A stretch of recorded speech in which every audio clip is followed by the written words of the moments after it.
기도하옵나이다. 아멘. 서론 부분 읽어보세요. 우리는 지난 시간에 교회와 국가에 대한 관점에 관하여 살펴보았습니다. 지금 우리는 교회와 국가의 관계라는 대단히 어려운 문제를 다루고 있습니다. 이 문제는 기독교의 역사에 있어서 중요한 이슈가 되어 왔습니다. 종교개혁 시대와 17세기에 특히 그러했고 그 이후에도 이 문제는 중요한 이슈였습니다. 우리는 교회와 국가의 관계에 대한 두 가지 중요한 관점이 있음을 알았습니다. 지난 시간에 첫 번째로 교회와 국가는 하나라는 관점을 살펴봤습니다. 이제 우리는 두 번째로 교회와 국가는 본질적으로 다르고 구별된다는 관점을 살펴보고자 합니다. 교회와 국가의 관계에 대한 문제는 그리스도인의 실제 생활에서 대단히 중요한 문제입니다.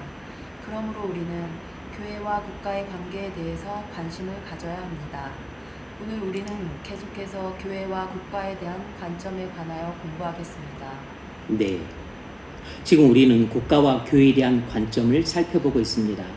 국가와 교회의 관계에 대한 관점으로 지난 시간에는 국가와 교회는 하나다라는 관점을 살펴보았습니다.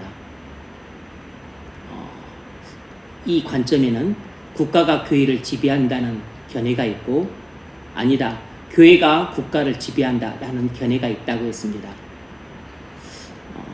교회가 국가를 지배한다라는 견해는 로마 교회가 갖고 있는 견해입니다.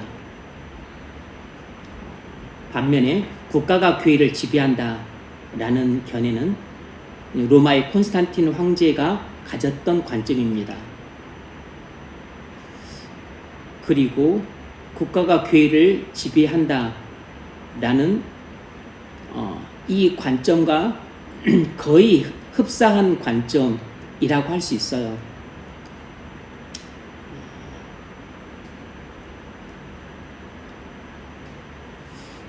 그것이 영국 성공회 그리고 또 독일의 루터교 이런 쪽 관점인데 거의 국가교회주의 관점이라고 할 수 있습니다.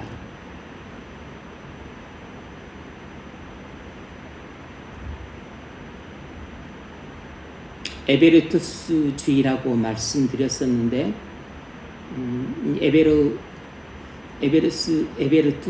에베르투스가 찌빙글리 추종자였는데 그가 진 관점이라 할 수 있어요. 그래서 국가가 교회를 지배한다라는 관점인데 이것이 영국 성공회의 관점이고 루터는 본디 국가와 교회는 분리돼야 된다고 주장했다가 나중에 농민 봉기가 일어나면서 관점을 바꿉니다. 국가가 교회를 지배해야 된다고. 그건 현실적인 대안으로 그렇게 했습니다. 그러다 보니까 종교개혁이 일어났던 독일이 이런 거의 국가교회주의 관점을 취하다 보니까 그 종교개혁의 영향을 받았던 인근의 나라들도 이 국가교회주의 관점을 따르게 되었습니다. 그래서 옆에 있던 덴마크 그리고 또 위에 있는 노르웨이, 스웨덴, 핀란드 이런 나라들이 국가교회주의 관점을 취하고 있습니다. 국가와 교회는 하나고 국가가 교회를 지배한다라는 거의 그런 관점이라고 볼 수 있죠. 오늘은 국가와 교회는 본질적으로 다르다라는 관점을 살펴보려고 합니다. 성경적으로 보자면 국가와 교회는 본질적으로 다릅니다. 근데 국가와 교회는 본질적으로 다른데 어떻게 다르냐? 또 이 국가와 교회는 본질적으로 다르는데 또 이에 대한 이 종교 개혁자들의 관점들도 많은 차이가 있습니다.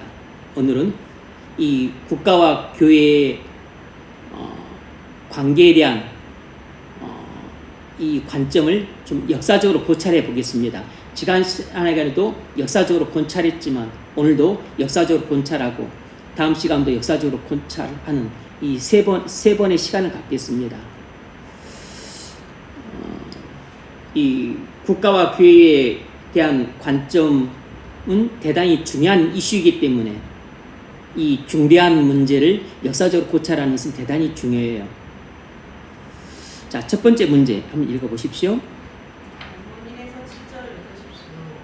교회와 국가는 본질적으로 다르다는 관점을 주장하는 사람들은 네 가지 중요한 이유를 제시합니다. 그것이 무엇입니까? 네. 국가와 교회는 본질적으로 다르다는 관점을 주장하는 사람들은 네 가지 중요한 이유를 제시하는데 무엇인가? 첫 번째는 국가와 교회는 그 기원에 있어서 본질적으로 다르다는 것입니다. 국가와 교회는 그 기원에 있어서 본질적으로 다르다는 것입니다. 이 문제를 전통적으로 방식으로 살펴보면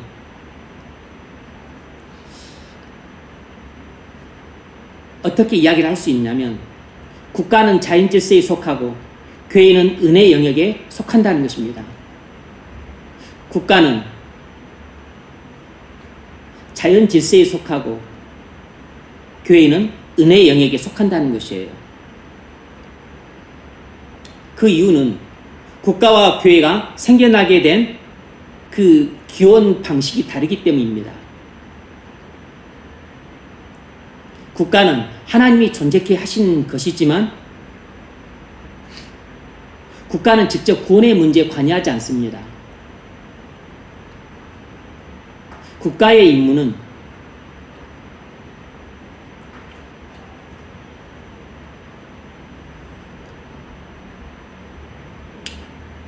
공평과 정의를 하수같이 흐르게 해서 나라의 질서를 유지하는 것입니다. 반면에 교회는 그리스도의 구원의 사역의 결과로 생겨났습니다. 그래서 국가는 자연 질서에 속하지만 교회는 은혜 영역에 속한다는 것입니다. 이 국가와 교회의 기원에 대한 전통적인 관점이에요. 그런데 이런 견해를 반대해서 두 번째로 자연과 은혜를 구분하는 것에 반대하는 개혁주의자들은 이것을 어떻게 설명하는가? 자연과 은혜를 구분하는 것에 반대하는 개혁주의자들은 또 다르게 설명합니다. 어떻게 설명을 하냐면 교회는 특별 은혜 영역에 속해 있고 국가는 일반 은혜 영역에 속해 있다는 것입니다. 다시 말하자면 국가는 일반 은혜 영역에 속해 있고 교회는 특별 은혜의 영역에 속해 있다는 것입니다. 그러니까 자연 질서와 은혜를 일반 은혜와 특별 은혜로 구분하는 것입니다. 좀 구체적으로 설명하자면 하나님이 그리스도 안에 있는 은혜로 모든 사람을 다루신다는 것입니다. 신자뿐만 아니라 불신자도 성령의 작용을 통해 다루신다는 것이에요. 성령은 신자들을 직접 간접으로 특별한 방식으로 다루시고 불신자들은 일반적인 방식으로 다루신다는 것입니다. 이해가 되시죠? 성령은 직간접적으로 신자들을 직간접적으로 특별한 방식으로 다루시고 불신자들은 일반적인 방식으로 다루신다는 것이에요. 그래서 하나님이 악을 제어하기 위해 권세들을 세우셨다는 것입니다. 이것이 일반 은혜의 일부분이라는 것이죠. 그래서 국가나 정부나 또 위정자들을 통해서 나라의 평안과 질서를 유지하는 것은 하나님이 베푸시는 일반 은혜의 영역에 속한 것이라는 것입니다. 그러나 교회는 특별 은혜의 영역에 속해 있다는 것이죠. 네, 그래서 첫 번째로 설명할 수도 있고 두 번째로 설명할 수도 있습니다.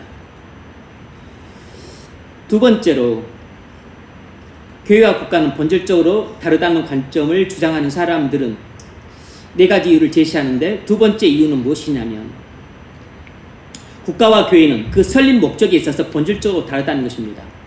국가와 교회는 그 설립 목적에 있어서 본질적으로 다르다는 것이에요.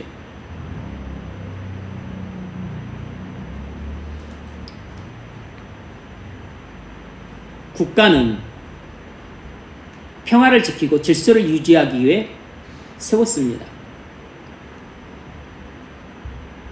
국가는 평화를 지키고 질서를 유지하기 위해 세우셨어요. 그리고 국가의 기능은 아주 광범위합니다.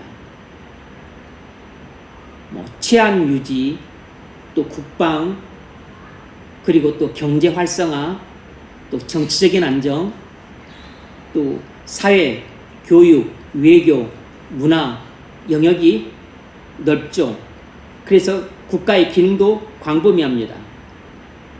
반면에 교회는 영적인 목적을 위해 세우셨습니다. 불신자들에게 복음을 전해 구원을 얻게 하고 신자들의 영적인 복락을 위해 세우신 것입니다. 그래서 국가와 교회는 그 설립 목적이 본질적으로 달라요. 국가는 평화와 질서를 유지하기 위해 세웠고 교회는 영적인 목적을 위해 세운 것입니다. 세 번째로 국가와 교회는 그 권세에 있어서 본질적으로 다릅니다. 권세에 있어서 본질적으로 달라요. 국가와 교회는 각자에게 위임된 권세가 다릅니다. 교회에 주어진 권세는 은혜의 권세예요. 교회에 주어진 권세는 은혜의 권세입니다. 교회는 강제적인 권세를 갖고 있지 않습니다. 교회의 권세는 설득과 은혜의 권세입니다. 물론 로마 교회는 이를 반대합니다. 로마 교회는 은혜의 권세뿐만 아니라 강제력도 갖고 있다고 주장을 해요.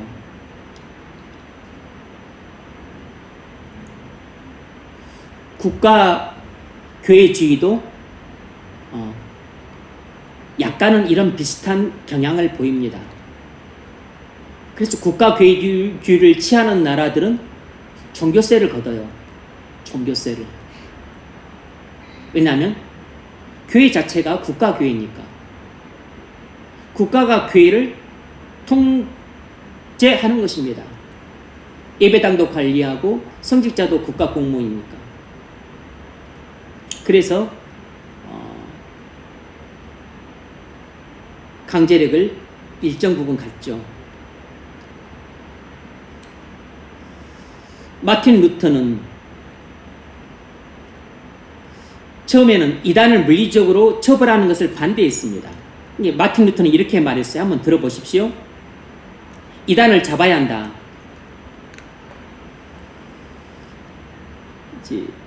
마틴 루터는 교회는 본질적으로 은혜의 권세를 갖고 있다고 주장을 했습니다. 이단을 잡아야 한다. 이 싸움은 칼로 해결될 수 있는 싸움이 아니다. 이 이단과의 싸움에서 사용되는 무기는 하나님 말씀이다. 하나님 말씀으로 결판내지 않으면 세상적인 힘으로는 효력을 발휘할 수 없다. 온 세상을 피투성이로 만든다 할지라도 말이다. 이단은 영혼의 문제다. 이단을 힘으로 제압할 수 없다. 하나님 말씀만이 이단을 제압할 수 있다. 그러니까 이단의 문제는 국가의 강제력으로 해결할 수 없다는 것입니다. 오직 은혜의 권세로만 해결할 수 있다는 것이에요.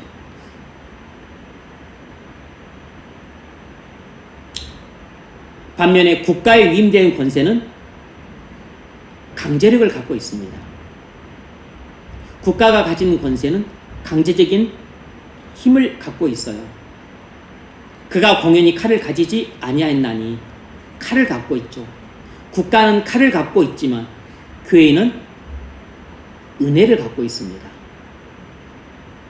그래서 국가의 힘은 칼이고 교회의 힘은 은혜예요. 국가는 물리적인 강제력을 동원할 수 있고 사람을 구속시킬 수도 있고 사형 판결도 내릴 수 있습니다. 그래서 권세에 있어서 국가와 교회는 본질적으로 달라요. 교회의 권세는 은혜의 권세고 국가의 권세는 강제력이에요. 힘입니다. 국가가 가진 권세는 칼의 권세예요. 교회의 권세는 은혜의 권세고 국가의 권세는 칼의 권세입니다. 꼭 기억을 하셔야 됩니다. 네 번째로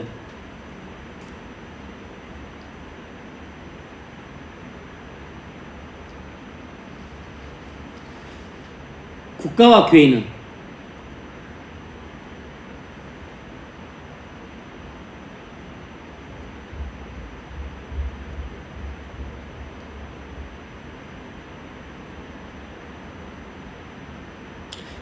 교회는 그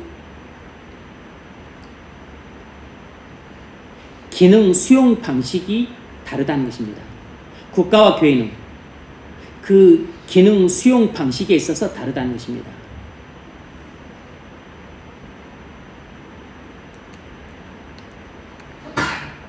국가는 최고 통치자를 정점으로 위정자들과 직업 공무원들을 통해서 국가의 기능을 발휘합니다. 반면에 교회는 직분자들을 통해서 그 기능을 발휘해요. 그래서 교회의 기능이 어떻게 발휘되는가?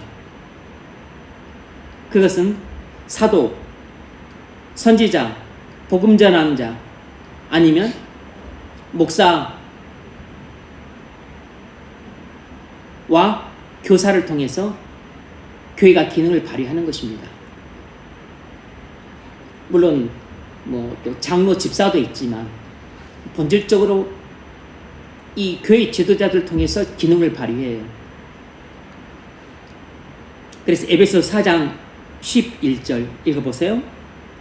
그가 어떤 사람은 사도로, 어떤 사람은 선지자로, 어떤 사람은 복음 전하는 자로, 어떤 사람은 목사와 교사로 삼으셨으니. 아멘. 사도, 선지자, 복음 전하는 자, 목사와 교사 전부 교회의 직분이죠. 초대교회 직분자들입니다. 고린도전서 12장 28절. 하나님이 교회 중에 몇을 세우셨으니 첫째는 사도요, 둘째는 선지자요, 셋째는 교사요. 네, 이처럼 교회는 직분자들을 통해 기능을 발휘합니다.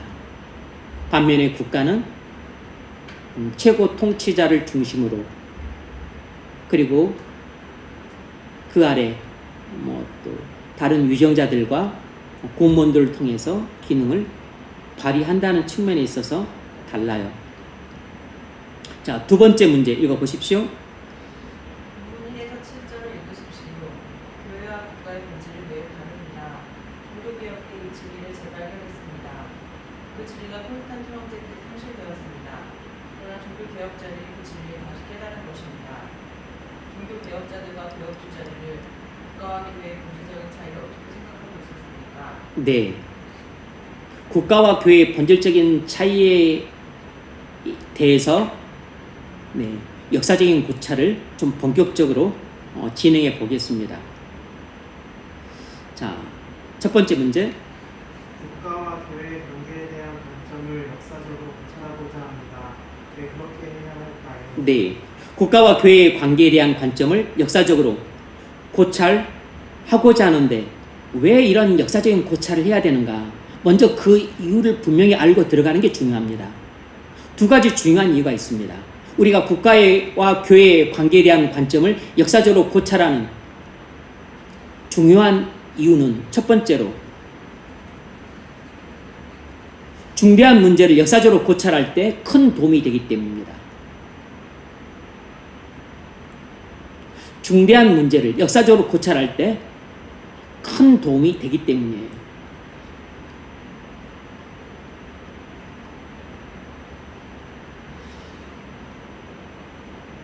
두 번째는 이 중대한 문제를 역사적으로 고찰하지 않으면 어떤 병폐가 생기냐면 성경에 대한 우리 해석만이 옳다고 억측을 부릴 위험성이 있기 때문입니다.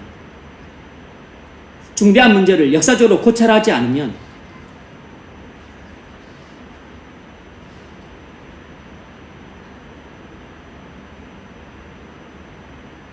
과거에 이 문제에 대해서 믿음의 선조들이 어떻게 생각했는지를 전혀 모르기 때문에 이 문제에 대한 나의 성격 해석만이 옳다고 억지를 부릴 가능성이 높아지기 때문이에요. 그래서 이 중대한 문제에 대해서 역사적으로 쭉 고찰을 하게 되면 이 문제에 대한 영적인 통찰력을 얻게 되는 거죠. 그래서 궁극적으로 국가와 교회의 관계와 같은 이런 중대한 문제에 대해서 역사적인 고찰을 하게 되면 얻게 되는 최고의 유익은 이 중대한 문제에 대한 영적인 통찰력을 얻게 된다는 사실입니다. 과거에 탁월한 영적인 성도들이 걸어갔던 길을 알아야 합니다. 몰라서는 안 돼요.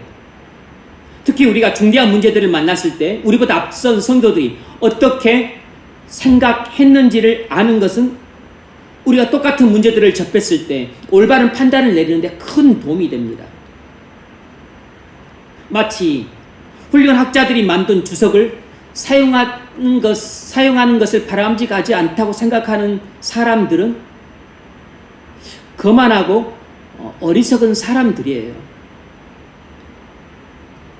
주석 내용이 일부 틀릴 수 있지만 하지만 이 주석은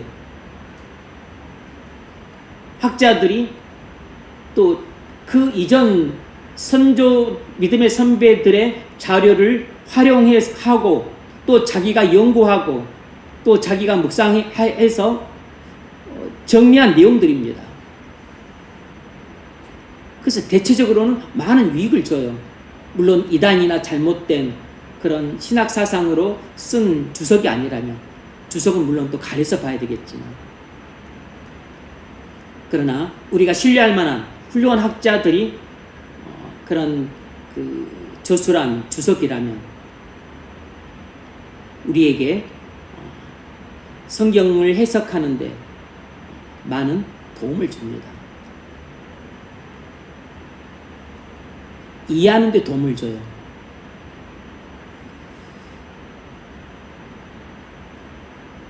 마찬가지로 어떤 중대한 문제들을 역사적으로 고찰하지 않는 사람들도 거만하고 어리석은 사람들이라고 말할 수 있어요. 왜냐하면 우리보다 앞선 믿음의 선배들이 그 문제에 대해서 어떻게 생각하고 어떻게 말하고 어떻게 대처했는지를 알면 우리도 그 똑같은 문제에 대해서 그들의 그 대처 방식을 통해서 우리가 뭔 잘했고 뭘 잘못했는지를 우리가 알므로써 시행착오를 줄일 수 있죠. 아, 이것은 옳았구나. 아, 이것은 틀렸구나. 이렇게 알게 되면 우리는 그 문제에 대한 영적인 통찰력을 얻게 됩니다. 그래서 우린 역사로부터 꼭 배워야 합니다. 우린 역사로부터 중대한 문제들에 대한 교훈을 꼭 배워야 돼요. 역사로부터 배우지 못하면 똑같은 실수를 반복합니다. 우리가 역사로부터 아무것도 배우지 못하면 중대한 문제들에 대해서 똑같은 실수를 계속 반복하게 돼요. 그래서 이 국가와 교회의 관계에 대한 관점을 성경으로도 살펴보지만 역사적으로도 고찰하는 것입니다. 성경으로 살펴보고 역사적으로 고찰하고 다시 또 성경으로 살펴보는 것이에요.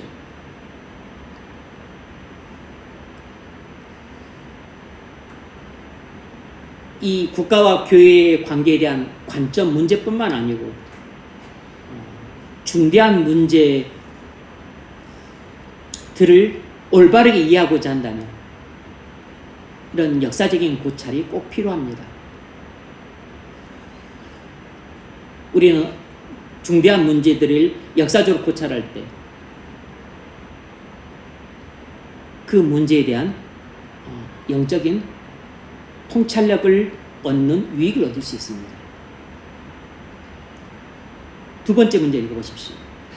먼저 쯔빙글리는 국가와 교회의 본질적인 차이에 대해서 어떤 입장을 갖고 있었습니까? 네. 찌빙글리는 우리 개혁주의의 선구자예요. 이 찌빙글리는 국가와 교회의 본질적인 차이에 대해 어떤 입장을 갖고 있었는가? 한마디로 말하자면 찌빙글리는 신정정치 개념을 갖고 있었습니다. 신정정치 개념을 갖고 있었어요. 찌빙글리는 국가와 교회가 서로 자연스럽게 연합되어 있다고 생각했습니다. 국가와 교회가 자연스럽게 연합되어 있다고 생각했어요. 마치 몸과 영혼이 하나로 연합되어 있듯이.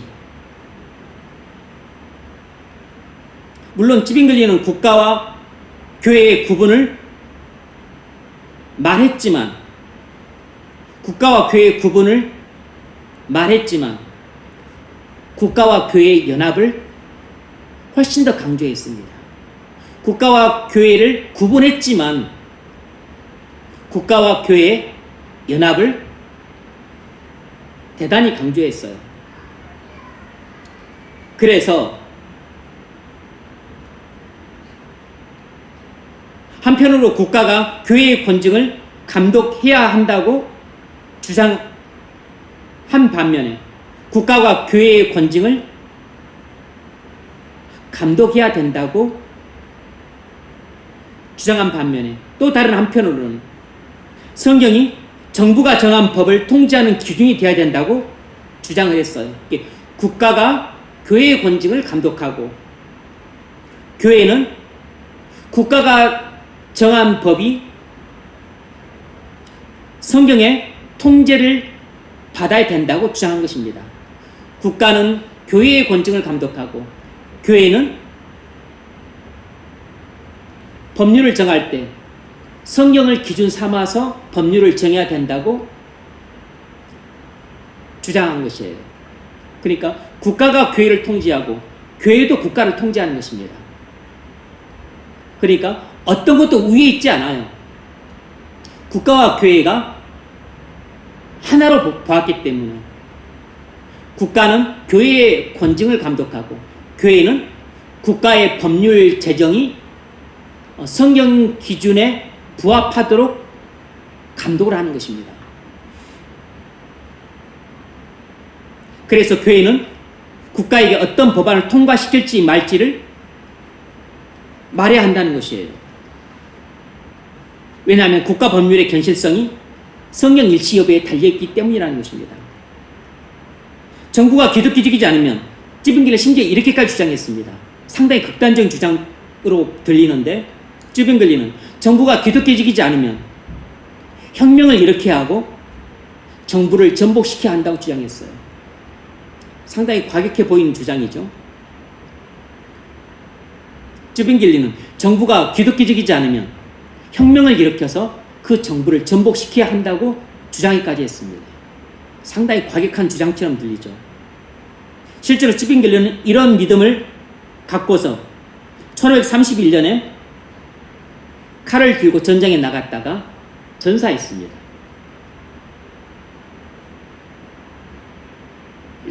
찌빙글리는 국가와 교회의 구분을 말하긴 했지만 국가와 교회는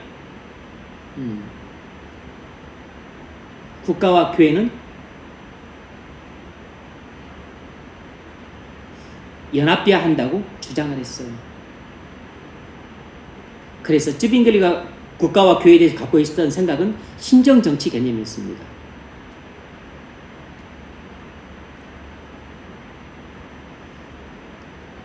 신정정치가 성경에서 말하는 이상적인 정치인 것은 맞죠.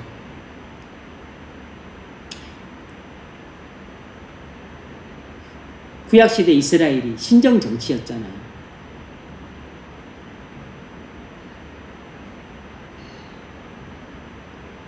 모세는 교회 지도자이면서 동시에 국가의 지도자였어요.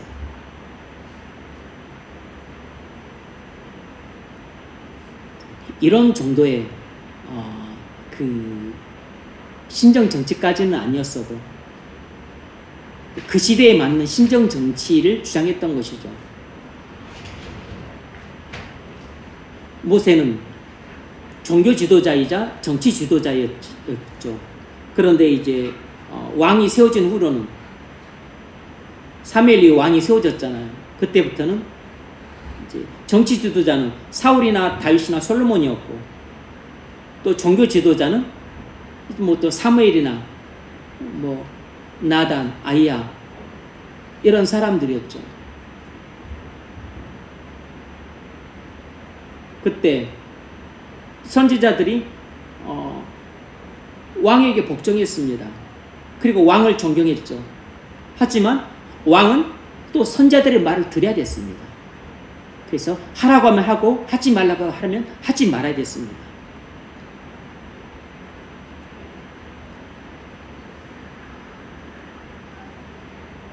정치와 그리고 이 종교가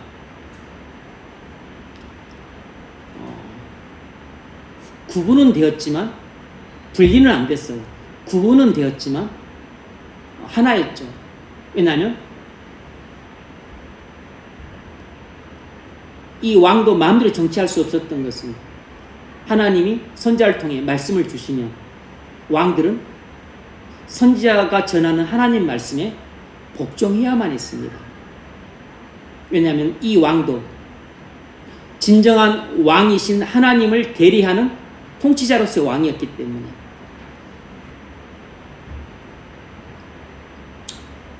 그래서 성경이 말하는 가장 이상적인 정치는 신정 정치였기 때문에 찌빙글리는 자신의 당대에도 가장 이상적인 정치인 신정 정치를 구현하고 싶어 했던 것입니다. 그래서 국가는 교회의 일을 감독하고 또 교회는 국가의 일을 감독하는 것입니다.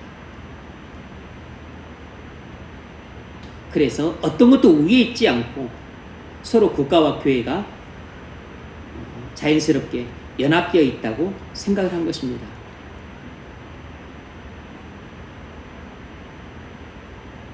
우리가 지난 시간에 살펴봤던 국가와 교회는 하나다 라고 하는 관점하고는 또 좀 약간 다른 것입니다.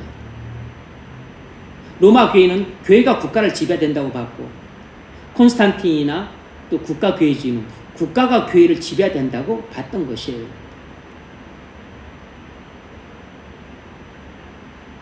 그래서 교회가 국가를 지배해야 된다라고 봤던 로마 교회는 국가는 교회에 대해서 뭐 감나라 배나라 할 수 없는 것이죠.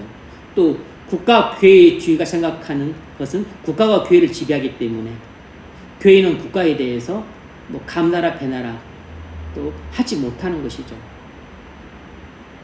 그런데 찌빙겔리가 말하는 이 국가와 교회는 하나로 연합되어야 된다. 이것은 신정 정치 개념이니까 국가는 교회 일을 통제하고 또 교회는 국가 일을 통제하는 것입니다. 서로가 피차간에 통제하는 것이에요. 왜냐하면 거의 하나로 연합되어 있다고 생각을 하니까.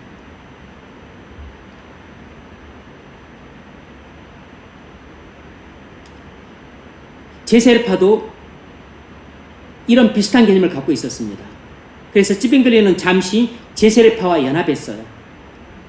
나중에 제세르파가 극단적으로 나가자 결별하고 제세르파를 크게 비난했습니다. 제세르파는 국가 자체를 인정하지 않았습니다. 제세르파도 신정 정치를 주장했어요.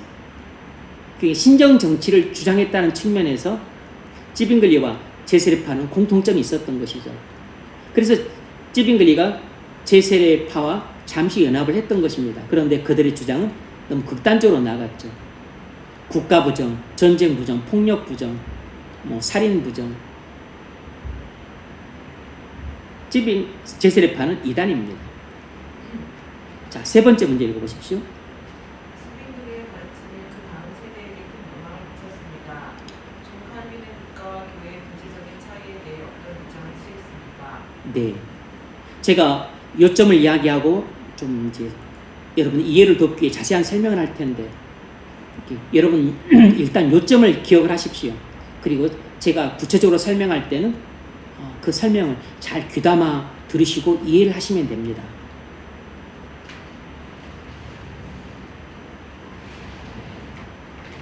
지병들 가치는 그 다음 세대에게 큰 영향을 미쳤어요. 그래서 이제 개혁주의의 그 찌빙글리의 계승자가 칼빈이잖아요. 그래서 칼빈은 자연스럽게 찌빙글리의 영향을 크게 받았습니다. 우리 개혁주의의 원조는 찌빙글리예요. 그리고 찌빙글리의 사상을 이어받아서 우리 개혁주의를 완성한 인물이 바로 칼빈입니다. 그래서 우리 개혁주의를 칼빈주의라고 말하기도 하는 것입니다.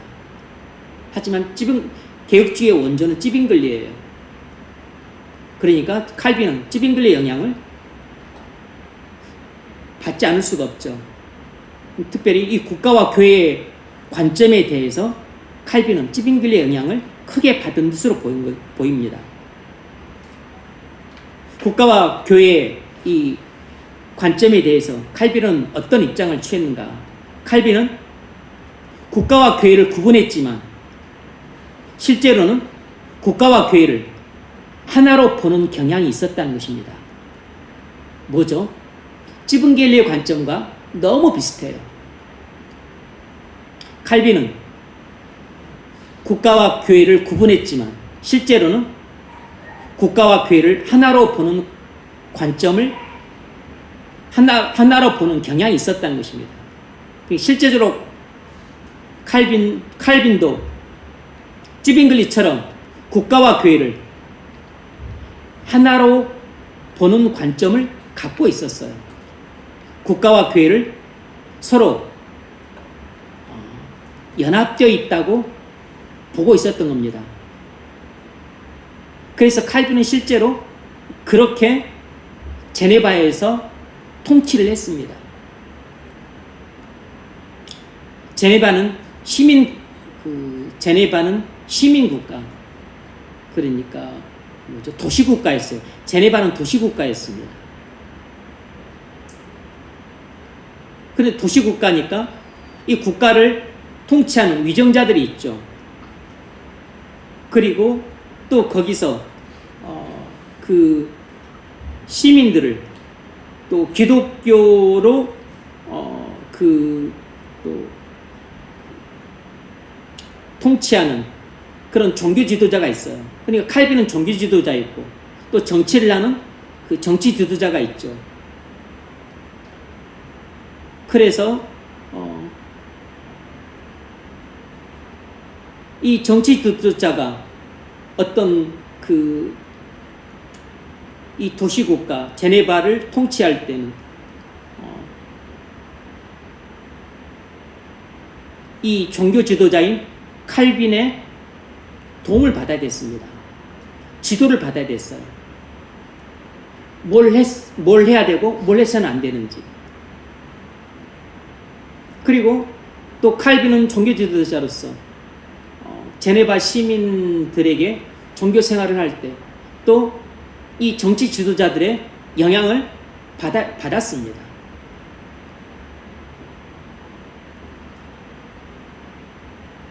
그래서 이 제네바 시민들은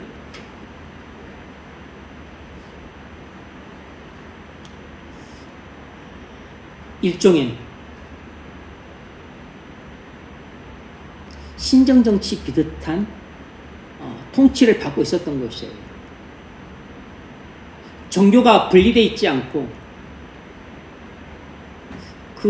거의 종교가 하나 정치와 종교가 분리되어 있지 않고 종교가 하나인 것 같은 통치를 받고 있었던 것입니다. 이걸 뭐라 그러죠? 이게 바로 신정 정치예요. 그러니까 지금도 이슬람 국가들은 완전한 신정 정치는 아니지만 신정 정치와 비슷한 통치 형태를 보입니다.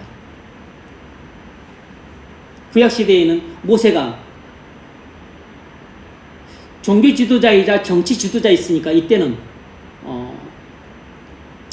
형태상으로는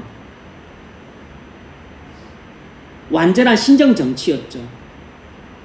그런데 사울 때부터 사무엘과 그리고 사울 왕, 종교지도와 정치지도가 구분이 되었어요. 이게 종교가 분리되어 있지만 완전히 분리되지는 않았죠. 종교가 구분은 되었지만 사실상 거의 하나였습니다. 거의 종교가 거의 정치를 지배했죠. 선지자가 하나님의 말씀을 받아서 아말렉을 진멸하라. 그리고 너는 이제 왕에서 물러나라. 하나님이 너를 폐하신다. 그러면 이제 폐위되는 것입니다.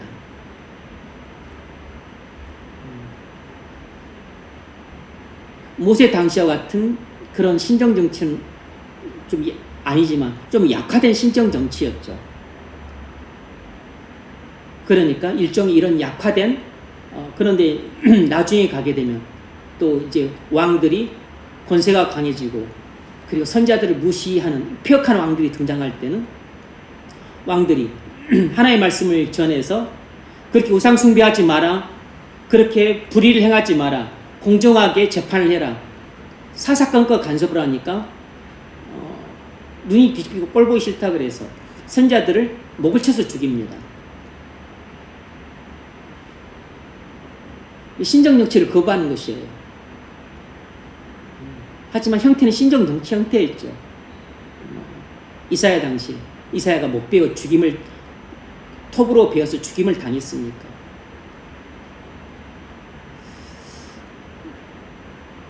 지금 이슬람교가 이란 같은 경우 종교 지도자가 실세죠. 실권을 갖고 있습니다. 정치 지도자가 종교가 사실상 구분이 되어 있을 뿐 완전히 분리되지는 않았어요. 그래서 뭐 정치적으로 뭐 하려고 해도 종교 지도자가 하지 마라 그러면 못하는 것입니다. 이슬람 율법을 내세워서 하지 마라 그러면 못하는 것이에요. 종교 지도자가 허락을 해야지만 이게 할 수 있는 것입니다. 그러니까 종교가 분리되어 있지 않고 종교가 구분만 되어 있고 실질적으로 정치가 종교에 영향을 받고 있으니까 여기는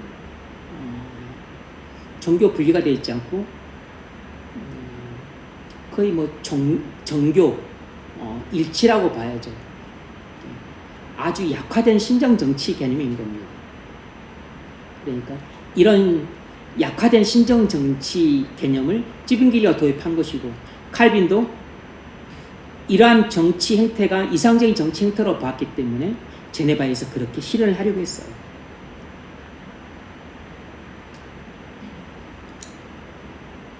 찌빙글리는 쥐리에 있었습니다. 쥐리도 도시국가였어요. 찌빙글리는 쥐리에서 칼빈이 했던 것 같은, 그러니까 찌빙글리가 먼저 살았으니까 찌빙글리가 쥐리에서 그런 형태로 쥐리를 운영하려고 했던 것입니다.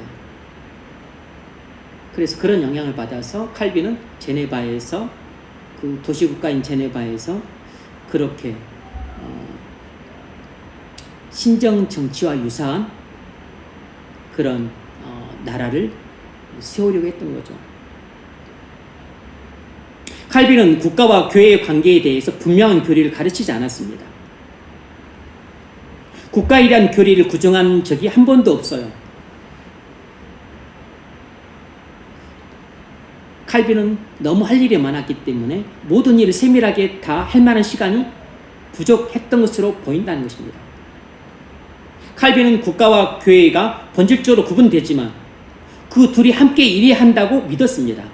그러니까 국가와 교회에 대한 관점이 찌빙글리 관점과 너무 비슷해요. 국가와 교회에 대한 칼빈의 관점은 찌빙길리 관점과 너무 흡사하다고. 찌빙길리 관점은 신정 정치의 개념을 수용했잖아요. 그러니까 칼빈도 거의 신정 정치 개념을 수용한 것입니다.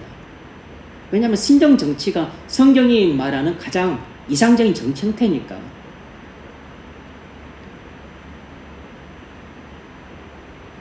칼빈은 실제적인 목적을 위해서 국가와 교회를 하나로 여겼습니다.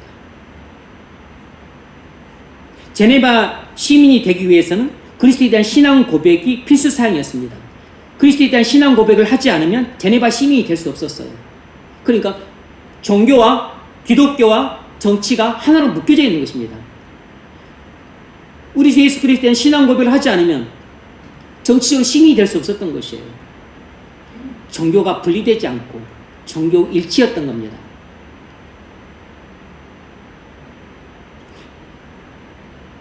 그러니까 제네바는 모든 시민이 다 함께 속해 있는 하나의 교회였어요. 제네바 도시국가는 곧 제네바 교회였습니다. 제네바 도시국가는 제네바 교회였다고. 이스라엘 국가가 이스라엘 교회였잖아요. 모세가 다스리는 이스라엘 국가는 이스라엘 교회였습니다.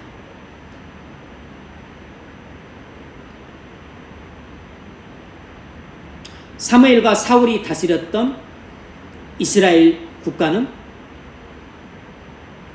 이스라엘 교회였어요.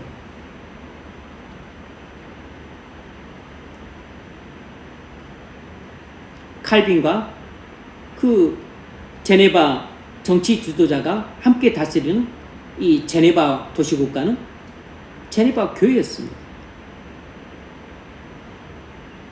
그래서 제네바에서 국가와 교회의 관계는 이렇게 혼돈되어 있었습니다. 여러분 착각하지 마세요. 국가와 교회에 대한 칼빈의 관점이 옳다고 말하고 있는 게 아닙니다. 틀렸어요. 성경적으로 틀렸다고.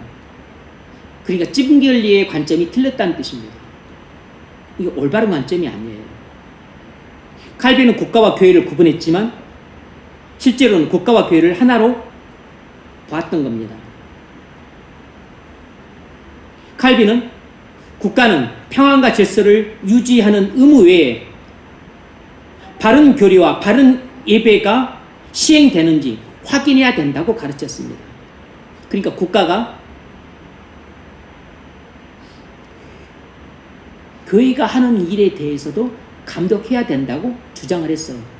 이게 찌빙길리 주장과 똑같아요. 국가는 하나님의 법에 따라 국가의 법을 제정해야 되고 교회는 기독교와 도덕에 수반되는 문제들에 있어서 국가를 판단하는 재판장이 되어야 한다고 말했습니다.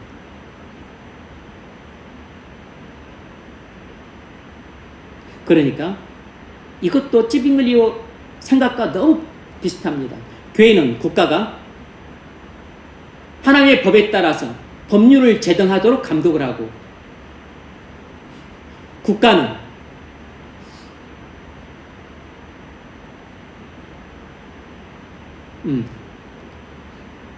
또 교회는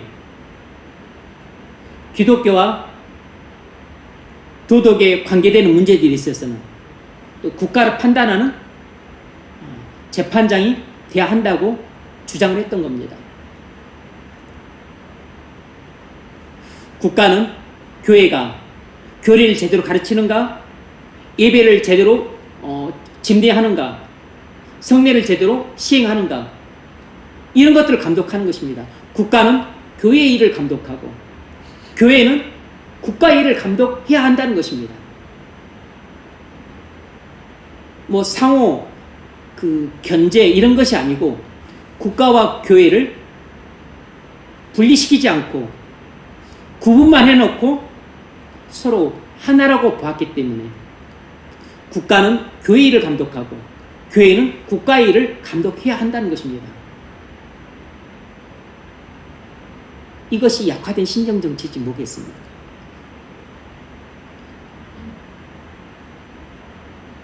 그러니까 국가와 교회에 대한 관점은 칼빈은 찌빙글리와 거의 똑같은 관점이에요. 어느 역사가가 이렇게 올바르게 논평을 했습니다. 그러니까 찌빙글리와 칼빈의 오류를 지적한 것이에요. 교회는 이상 실현을 위해 국가를 사용했던 로마 교리의 오류가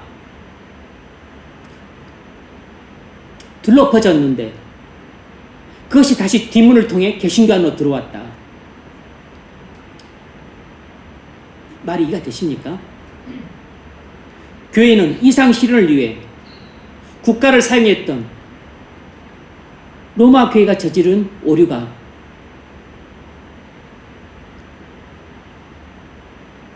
둘러엎어졌는데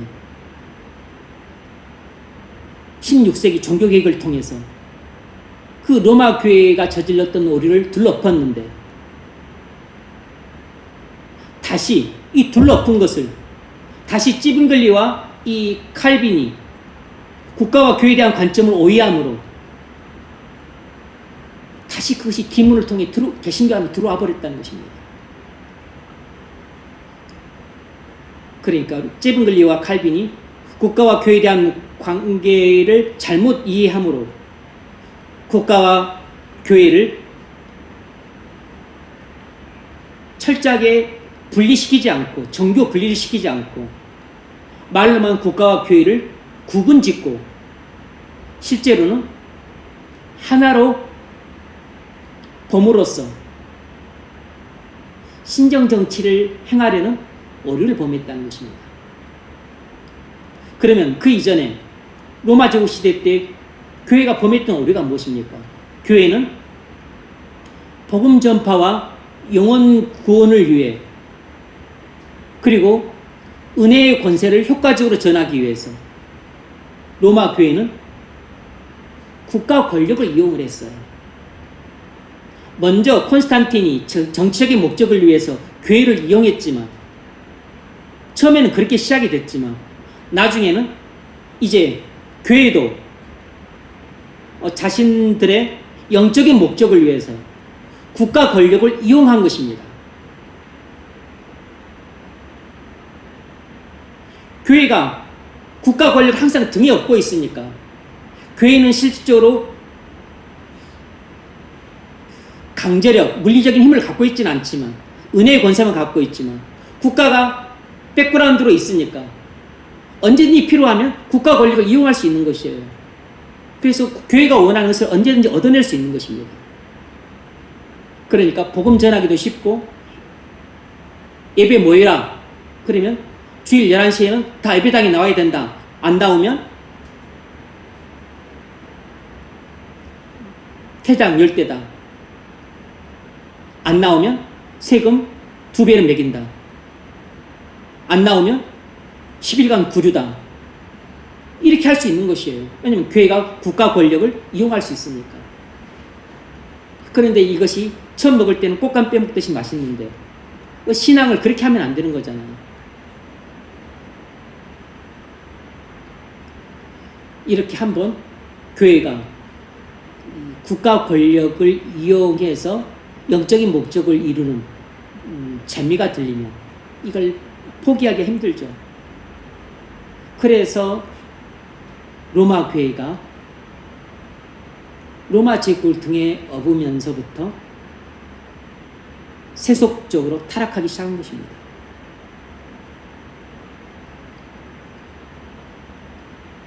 그래서 칼빈이 범했던 치명적인 오류 가운데 하나가 이단 세르베투스를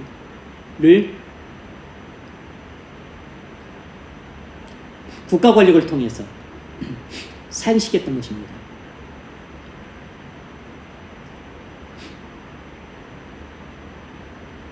이단이라고 해서 교회에서는 화형시킬 수 없죠. 그런데 제네바라고 하는 도시국가는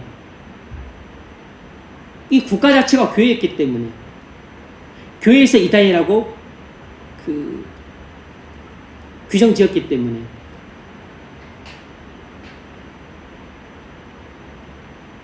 국가 자체가 교회니까 국가가 힘을 갖고 이단 세르베투스를 화형시켰던 것이에요. 근데 이것은 로마 교회가 저질렀다면 그건 로마 교회는 수 없는 오류를 저질렀으니까 문제도 안 되지만 종교개혁자 칼빈이 종교개혁을 시행한다고 하면서 로마 교회가 저지른 오류를 반복한 것입니다. 그래서 이것은 교회사적으로 칼빈이 저질렀던 큰 오류로 기록되어 있어요. 왜 그랬을까? 국가와 교회에 대한 칼빈의 관점이 잘못되었기 때문입니다. 선하고 의롭고 거룩한 의도로 이 도시국가 제네바를 잘 통치하기 위해서 약화된 신정 정치를 펼쳤지만 그것은 국가와 교회에 대한 그 성경의 관점을 오해한 것입니다. 그런데 이 오해는 바로 찌빙그리가 범했던 오류예요. 그 천하의 신앙 좋고 천재였던 칼빈조차도 모든 부분에 완벽할 수 없었기 때문에 찌빌링그리가 범했던 그 오류를 되풀이하고 난 것입니다. 그래서 우리가 지금 21세기 살고 있는데 이 500년 전에 벌어졌던 이 찌빙글리와 칼빈의 오류를 뭐 때문에 배우고 있습니까? 그 역사적 사실을 단편적으로 알기 위해서 배우게 하는 게 아니고 이런 오류들을 이 훌륭한 믿음의 그 선배들이 범했다는 사실을 통해서 우리가 경각심을 갖고 그리고 그 전체를 밟지 않기 위해서 배우는 것이에요. 이런 오류들을 믿음의 선배들이 범했다는 사실을 모르게 되면 우리는 오늘날 신정 정치가 성경이 말하는 가장 이상적인 정치 형태야 라고 생각하면서 우리도 지금 이 땅에서 또 신정 정치를 실현시키려고 애를 쓸 겁니다. 신정 정치가 가장 이상적인 정치 형태로 보여요. 그러니까 이슬람 국가들은 신정 정치를 행하는 거죠.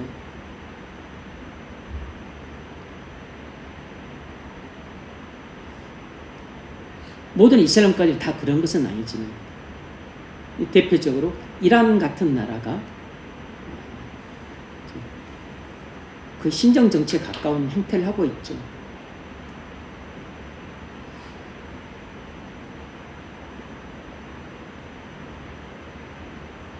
네 번째 문제 읽으십시오. 우리가 그 점을 염두에 두는 것은 중요합니다. 왜냐하면 칼빈은 잉글랜드에 영향을 미쳤고 스코틀랜드에 더 큰 영향을 미쳤기 때문입니다. 특히 화란에 끼친 영향은 대단합니다. 화란 개혁파 교회와 오늘날 그 개혁파 교회에서 파생되어 나와 화란이나 미국 내에 존재하는 여러 분파들은 교회와 국가의 관계에 대해 어떤 입장입니까? 네. 1561년 벨직 신앙 고백의 입장입니다. 벨직 신앙 고백이 바로 그들의 입장이에요. 벨직은 벨기에입니다.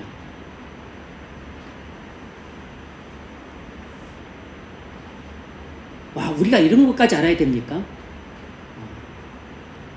이런 것까지 속속들이 자세하게 꼭 알 필요는 없지만 지금 우리가 국가와 교회의 관계에 대한 문제를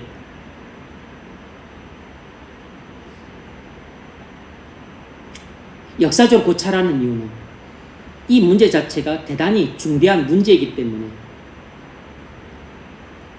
단순히 성경만 갖고 공부하다 보면 우리는 그 문제에 대한 나의 성경 해석이 옳다고 그렇게 단선적으로 주장하기 쉬워요. 그런데 과거 이 문제에 대해서 우리가 신뢰할 만한 그 많은 믿음의 선배들이 나름대로 견해를 피력해 왔기 때문에 또 그 견해들에 의해서 어떤 결과가 일어났는지 우리가 이미 역사적으로 그것들이 다 드러났기 때문에 그것들을 살펴보게 되면 앞서 말씀드렸던 것처럼 가장 큰 유익은 이 국가와 교회의 관계에 대해서 영적인 통찰력을 얻을 수 있다는 것입니다.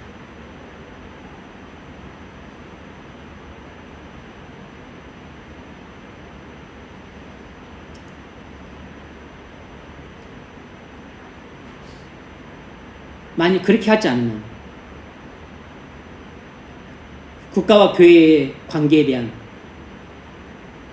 나의 성경 해석이 무조건 옳다고 주장하는 위험을 자초할 수 있기 때문이에요.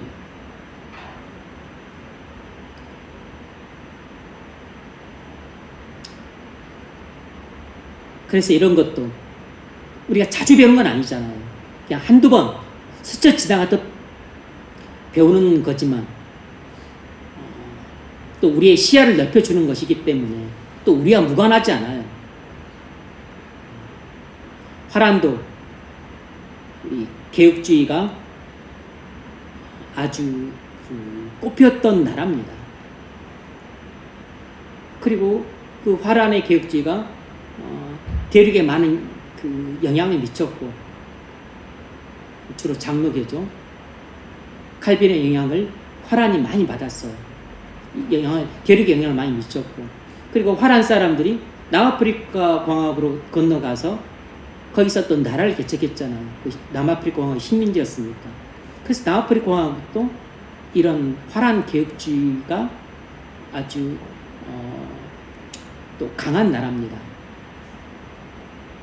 그리고 화란 개혁파들이 미국으로 이주해서 또 거기서 또 이주했기 때문에 미국에도 화란 개혁파 교회들이 많이 있어요. 그래서 칼빈은 잉글랜드, 또 위에 스코틀랜드, 그리고 또 화란에 많은 지대한 영향을 미쳤습니다. 그래서 그런 화란 개혁파 교회와 오늘날 그 화란 개혁파의 영향을 받은 그 개혁파 교회에서 또 파생되어 나와 화란이나 미국 내에 존재하는 여러 분파들이 교회와 국가에 대해서 어떤 입장인가. 모두가 한결같이 동일하게 다 이렇다라고 말할 수 없지만 일반적으로 화란 개혁파 영향을 받은 교회들은 1561년 이 벨직 신앙 고백에 그 입장을 취하고 있다는 것입니다. 대단히 위대하고 놀라운 신앙 고백이라고 말할 수 있어요. 벨직 신앙 고백도 우리 개신교의 훌륭한 신앙 고백입니다.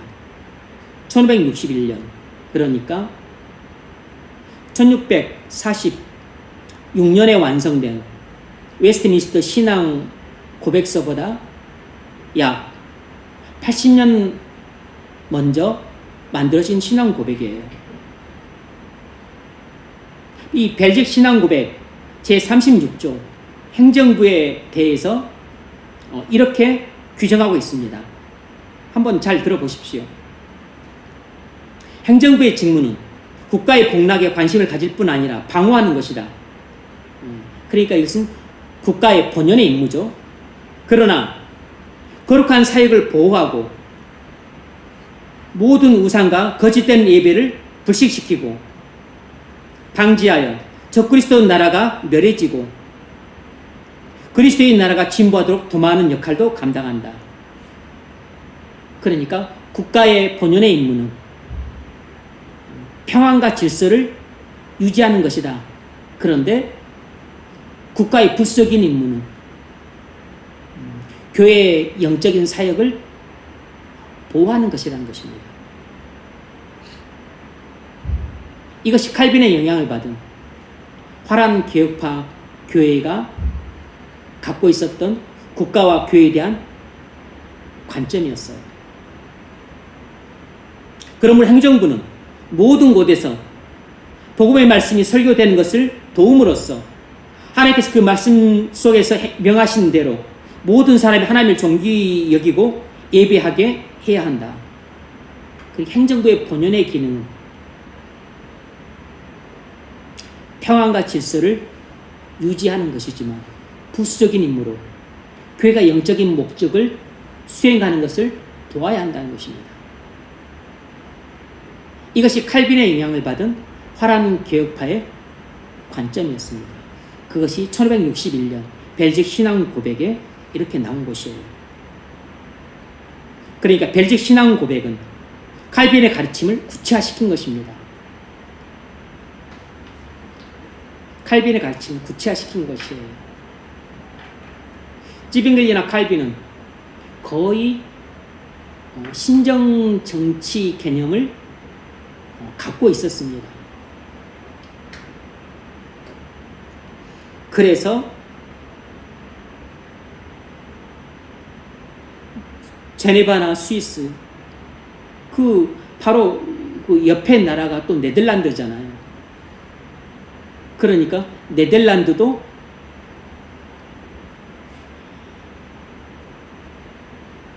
거의 국가와 교회가 하나라고 할 정도로 아주 친밀했습니다. 엄청 친밀했어요. 지금은 이 화란이 마리화나 같은 것도 자유롭게 피고 주일 성수도 완전히 거의 무너지다시피 했지만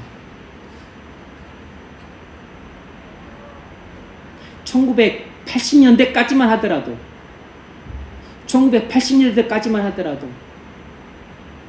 거의 엄격하고 철저하게 주일 성수가 이루어졌던 나라입니다.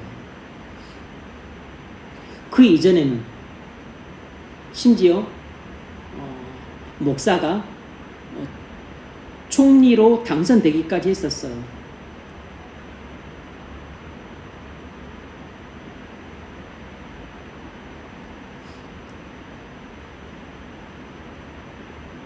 그래서 화란의 대부분의 국민들이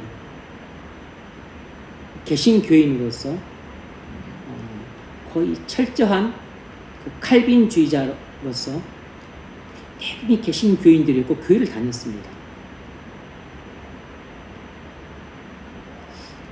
성경적으로는 기독교 국가 그런 말은 없지만 거의 대부분의 그 국민들이 교회를 다니는 그런 개신교 국민들이었습니다.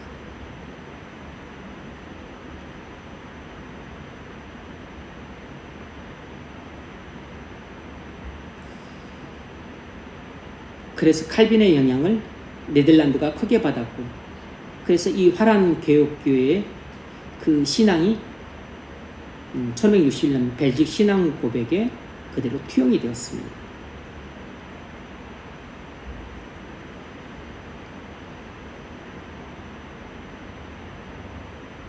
다섯 번째 문제를 읽어보십시오. 영국의 초기 청교도들은, 즉 영국 국교회 안에 있던 청교도들은 전부가 칼빈의 가르침을 구체화한 벨직 신앙 고백의 입장이었습니다. 그들은 국가에서 녹을 받는 성직자들이었지만 성의 착용과 성례들에 대한 영국 국교회의 불완전한 개혁을 반대했습니다. 그러나 일반적으로 교회와 국가의 관계에 대해서는 영국 국교회의 가르침을 따랐습니다. 1570년경 청교도들의 부류 속에 한 분파가 생겨났습니다. 케임브리지 대학교 신학교수였던 토마스 카트라이트가 장로교의 개념을 가르치기 시작했습니다. 이것이 영국 국교회의 감독주의적 관점을 고집하던 다른 청교도들에게서 한 그룹을 떼어낸 것입니다. 그렇다면 장로교들은 국가와 교회의 본질적인 차이에 대해서 어떤 입장을 갖고 있었습니까? 네. 케임브리지 대학교 신학교수였던 토마스 카트라이트에 의해서 이 장로교의 개념이 이 잉글랜드에 들어왔고 가르치기 시작을 했어요. 영국 국교회는 감독주의입니다. 감독주의. 감리교도 감독주의죠. 이 영국 국교의 감독주의적 관점을 에서 벗어나서 이제 청교도들이 어떤 장로교 체제를 수용을 하기 시작한 것입니다. 그래서 1643년부터 6년까지 웨스트민스터 신앙 고백서를 만들 때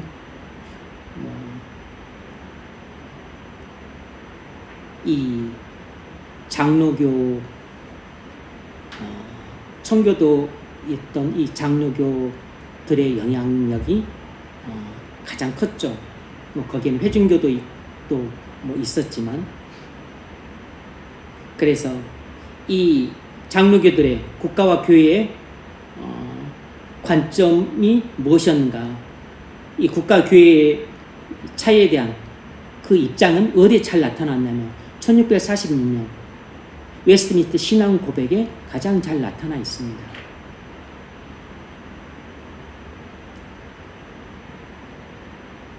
화란 개혁파의 국가와 교회에 대한 관점이 1561년 벨적 신앙 고백에 잘 나타난 것처럼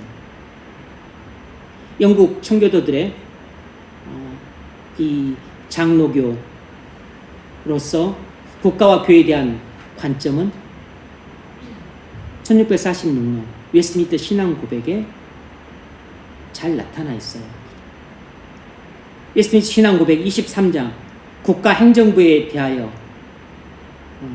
이렇게 기록을 하고 있습니다. 이것은 벨직 신앙 고백 내용과 아주 비슷합니다. 또 그들이 이 신앙 고백을 작성할 때 벨직 신앙 고백을 참고했겠죠. 한번 읽어보세요. 국가행정부가 말씀과 선례를 집행한 문화를 취할수 하늘나라의 열쇠를 받는 본질을 갖고 있는 것으로 주장하지 말아야 한다. 그럼에도 불구하고 행정부는 권위를 갖고 있으며 질서를 유지하여 교회 안에서 연합과 화평이 보존되도록 할 의무가 있으며 하나님의 진리를 순전하고 온전하게 보존하고 모든 신성 모독과 이단들을 억압하며 예배와 공증에 있어서 모든 부패와 과도함을 방지하거나 개혁하고 하나님께서 세우신 모든 제도가 바르게 정립되고 집행되도록 지키도록 할 의무가 있다. 네. 역시 여기서도 행정부는 국가를 말하는데 국가의 본연의 의무는 평안과 질서 유지라는 것입니다.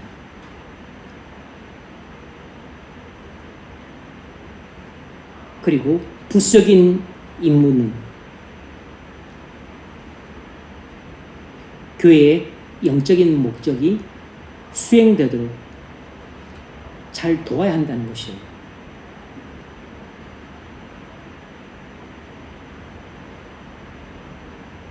그러니까 벨직 신앙 고백과 내용이 본질적으로 거의 같죠. 계속 읽으세요. 행정부는 그와 같은 일을 더 효과적으로 감당하기 위하여 위에서 교회들을 소집할 권한을 갖고 있으며 행정 당국자들이 그 대회에 참석해서 하나님의 뜻에 따라 그 대회들에서 처리되는 것들은 무엇인지 제공할 권한을 가지고 있다. 네. 그러니까 웨스트 신앙 고백마저도 종교 분리가 돼 있지 않아요.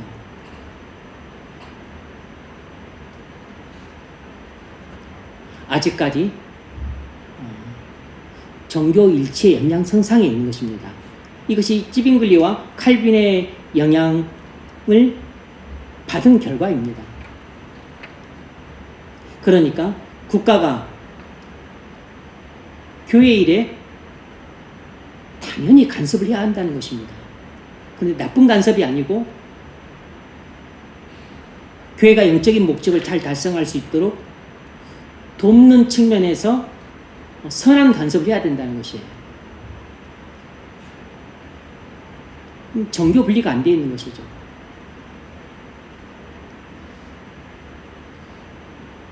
근데 영국 국교에는 영국 왕이 영국 성공의 수장이니까 거기는 국교 정교 분리가 될 수가 없어요. 구조상으로. 거긴 정교 일치가 될 수밖에 없죠. 그리고 왕이 뭐 영국 국교의 주교들을 뭐 또 지명하며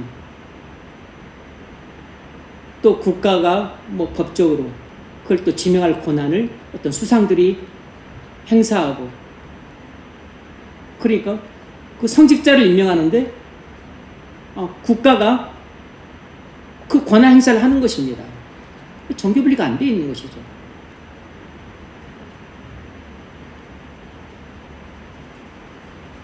국가 교회주의를 취하고 있는 독일이나 덴마크 다른 나라들도 국가가 성직자를 임명하잖아요. 그리고 또 월급을 주고 또 예배당을 관리하고,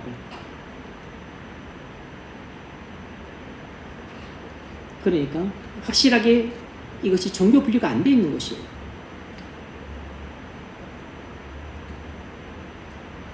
장로교도들은 이것을 믿었습니다. 국가가 교회 회의를 소집할 수가 있는 것이에요. 참석하기도 합니다. 그리고 또 개입도 해요. 그 국가 당국자가 그리스도인이 아니어도 그렇게 할 수 있다는 것입니다.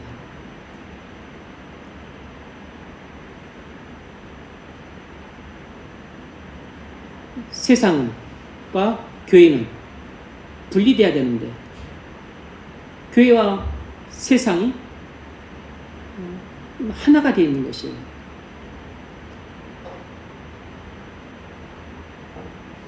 성속이 분리돼야 되는데 하나가 되어 있는 거죠. 그러면 타락하기가 쉬운 것입니다.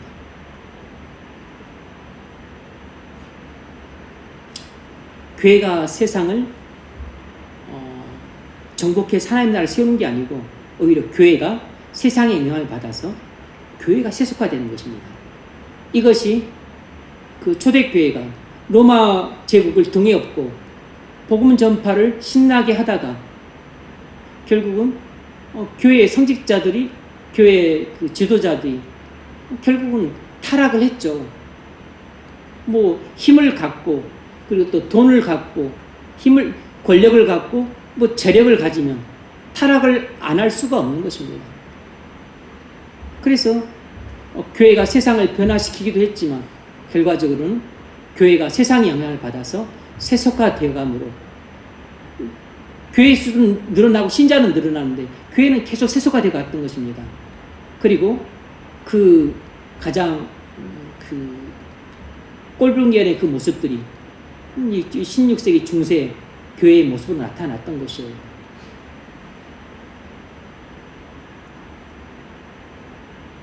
그러니까 교회가 국가와 철저하게 분리가 되지 않으면 중세 교회의 타락 같은 그런 꼴이 나는 것입니다. 그래서 이 종교개혁을 통해서 한번 그것을 뒤엎었는데 앞에서 엎어놓은 것이 다시 뒷문을 통해서 다시 찌빙글리와 그리고 칼빈을 통해 뒷문을 통해서 들어와 버린 것입니다. 그리고 찌빙글리와 칼빈을 통해서뿐만 아니고 루터 본인을 통해서도 다시 들어왔어요. 루터를 통해서도 들어오고 또 찌빙글리, 칼빈을 통해서 또 다시 또 뒤로 들어온 것입니다.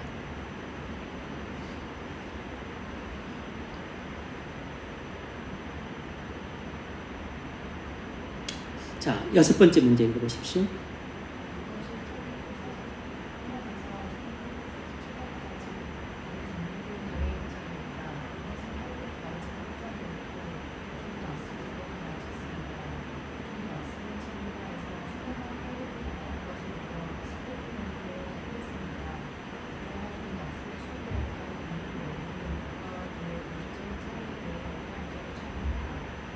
네. 1647년 당시 장로교도들의 입장이었어요. 이것은 칼빈의 가르침 확장이었고 존 낙스도 그렇게 가르쳤습니다. 존 낙스는 제네바에서 수년간 칼빈으로부터 그것을 배워서 스코틀랜드에 적용을 했습니다. 하지만 존 낙스의 추종자였던 앤드루 멜빌은 이제 존 낙스 이후에 앤드루 멜빌이 스코틀랜드 장로교를 이끌었죠. 이 앤드루 멜빌은 국가와 교회의 본질적인 차이에 대해서 어떤 입장을 취했냐면 이 앤드루 멜빌이 그래도 종교개혁자들 중에서는 가장 균형 잡힌 태도를 취했습니다. 앤드루 멜빌은 스코틀랜드의 제임스 6세와 계속 갈등을 빚었어요. 이 멜빌은 왕이 너무 많은 권세를 주장하고 교회 일에 너무 많이 간섭한다고 지적했습니다. 멜빌은 왕이 너무 많은 권세를 갖고 교회 일에 너무 많은 간섭을 한다고 지적을 했어요. 이 이야기는 그 속에 무슨 뜻이겠습니까? 국가와 교회는 분리돼야 된다, 이런 생각을 갖고 있었던 것이에요. 교회는 국가 일에 간섭하지 않고, 그리고 국가는 교회 일에 간섭해서는 안 된다 하는 것이죠. 완전한 종교 분리를 주장한 것은 아니지만 어떤 종교 분리의 개념을 앤드류 멜빌이 갖고 있었고 필요했다고 보여집니다. 앤드류 멜빌이 제임스 6세에게 이렇게 말했습니다. 많은 내용이 있는데 그 중에 제가 일부만 발췌를 했어요. 폐하, 우리는 공적인 면에서 폐화의 위험에 항상 겸손히 복종할 것입니다. 그러나 스코틀랜드에는 두 왕과 두 나라가 있습니다. 한 왕은 제임스이신 폐하로 이 국가의 머리십니다. 또 다른 왕은 교회의 왕이신 예수 그리스도가 계십니다.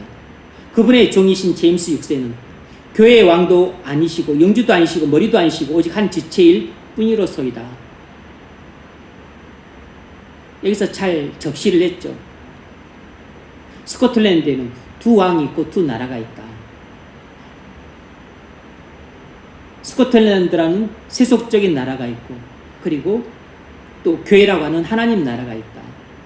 스코틀랜드라는 세속적인 나라의 왕은 제임스 6세고 그 교회라는 하나님 나라의 왕은 그리스도시다.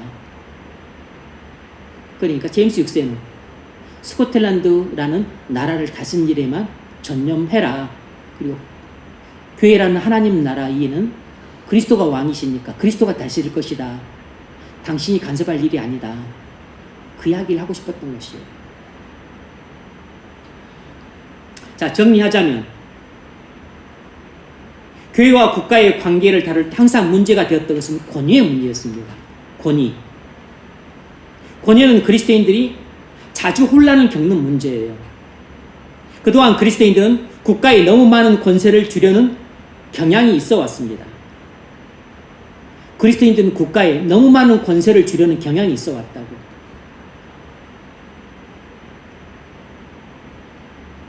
그래서 루터가 본의 아니게 현실과 타협하다 보니까 국가와 교회를 본디 분리시켰지만, 다르다고 봤지만 나중에는 이 농빈 반란 때문에 종교개혁이 자초될까 염려되어서 국가가 교회를 지배해야 된다고 이렇게 자기 견해를 바꿨죠. 근데 이 견해를 한번 바꾼 것 때문에 그것이 국가교회주의로 자리 잡게 되었고, 그래서 국가교회주의가 독일과 덴마크와 나머지 노르웨이, 스웨덴, 핀란드 같은 나라에 그렇게 지금까지 계속 이어지고 있는 것이에요.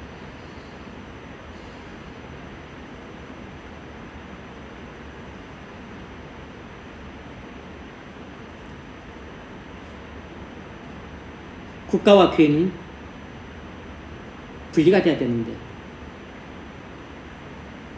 교회가 스스로 국가가 교회를 다스리는 게 좋다고 이렇게 국가에 너무 많은 권위를 주는 것입니다. 국가는 교회를 다스릴 수도 없고 교회도 국가를 다스릴 수 없어요. 교회와 국가는 서로 분리돼야 되니까.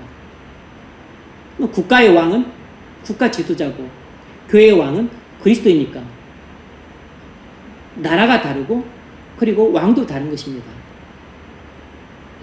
여기는 국가는 육적인 나라고 물리적인 나라고 교회는 영적인 나라고 그리고 보이지 않는 나라예요. 그래서 보이지 않는 그리스도께서 다스리시고 여기는 보이는 왕이 다스리는 것입니다. 그래서 종교는 분리돼야 돼요.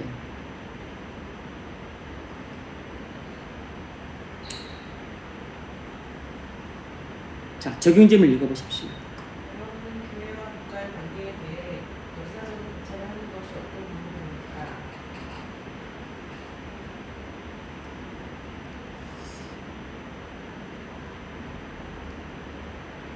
중요한 문제에 대해서는 역사적인 고찰을 꼭 해야 됩니다.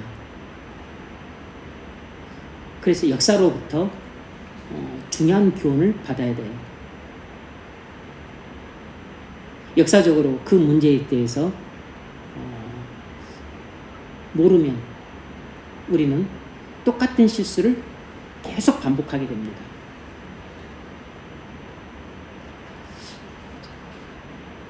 이런 역사적인 고찰을 한 후에 그 다음에 우리는 성경적인 가르침에 비춰서 좀 살펴보겠습니다. 다음 시간에는 청교도와 또 그 후손들의 그런 관점을 좀 살펴보겠습니다. 그리고 청교도들과 또 청교도들이 미국에 건너갔죠. 그리고 또 그 후대 또 국가와 교회에 대한 관점이 또 어떻게 다른가. 이것은 우리 신앙 생활에 알게 모르게 지대한 영향을 미칩니다. 그리고 이 국가와 교회에 대한 관점이 균형 잡혀야 그래야 서로 선을 넘지 않을 수 있어요.